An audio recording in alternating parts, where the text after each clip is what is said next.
I'm Bob at ILikeToMakeStuff. Today we're going to make a combo third hand and fume extractor.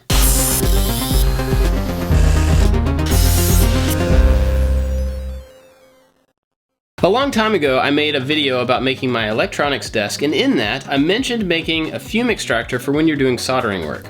Well, I'm just finally getting around to actually doing that, and I decided to throw in a couple of extra features. One being these third hand arms so that they could hold onto your work while you're soldering, and making this whole thing collapsible so you can take it with you. All right, let's get to it. I started by measuring the 4 PC fans that I was going to use so that I knew the size of frame to make.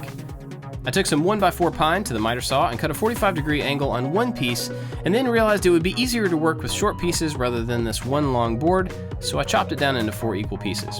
I got one piece measured correctly with a 45-degree angle on both ends, and then I set up a stop block so that I could cut the other 3 exactly the same way. For each one of these boards, I cut a miter on one end, slid that end up against the stop block to cut the other end exactly the same. On the table saw, I cut a dado in each one of these pieces that was just a little bit wider than the fans that were going to go in there. I used a few drops of CA glue to glue all of these fans together into one brick. I made sure to put all the wires going towards the center. This will be handy later when I'm wiring it up.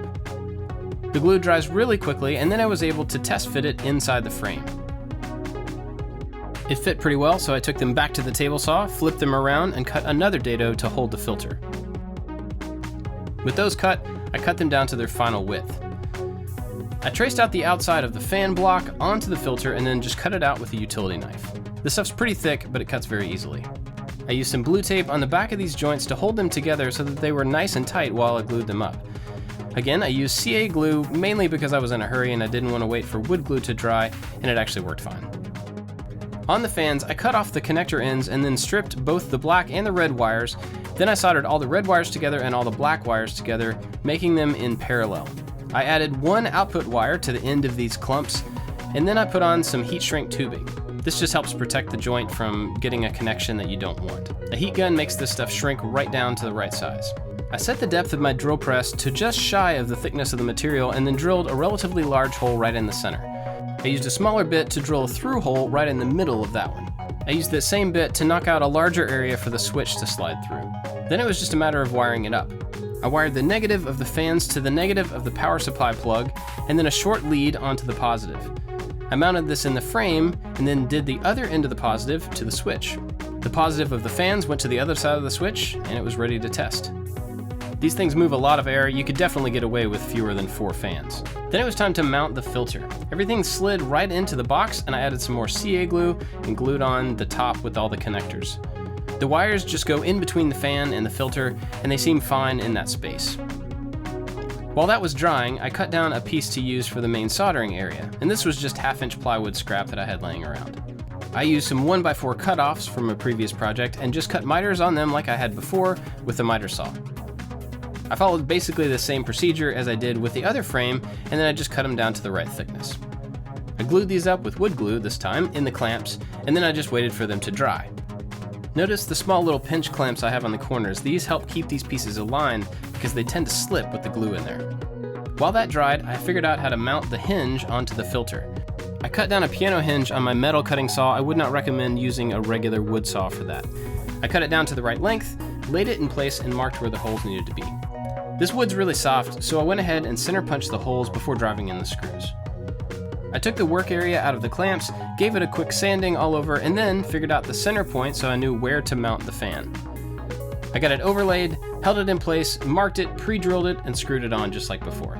Silicone is heat resistant, so I used it for the work area. That way when hot solder falls on it, it won't mess up the surface. Using that size as a reference, I marked 2 points on each side of the mat to drill holes for the arms to go in. I drilled those holes with a simple Forstner bit.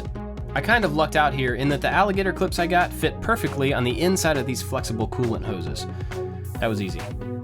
I mixed up some 5-minute epoxy, wrapped it around the bottom of these arms, and slid them right into the holes.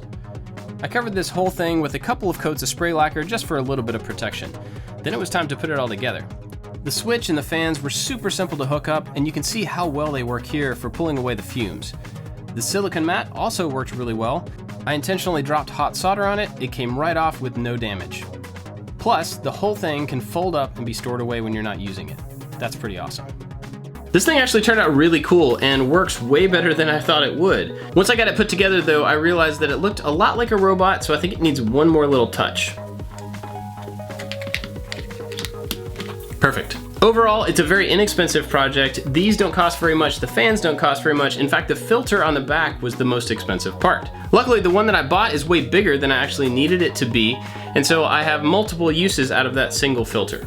Personally, I would have chosen probably a different mat if I had a bunch of options, but this is actually the only one I could find in this rough size. Everything else was a lot smaller or a lot bigger. I suppose you could always get a bigger one and cut it down if you really wanted to.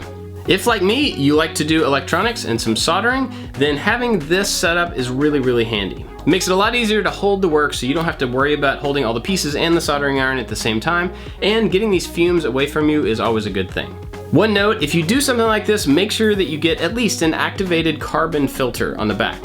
A HEPA filter will not do what you need it to do. You need an activated carbon filter, at least. I hope you like this one. Let me know what you think about it down in the comments. I've got lots of other types of projects that you might be interested in, some electronics and woodworking, but also 3D printing, prop making, all sorts of other stuff. Don't forget to subscribe and hit the bell down there so that you get notified as soon as I post a video. That's it for this one. Thanks for watching, guys. I'll see you next time.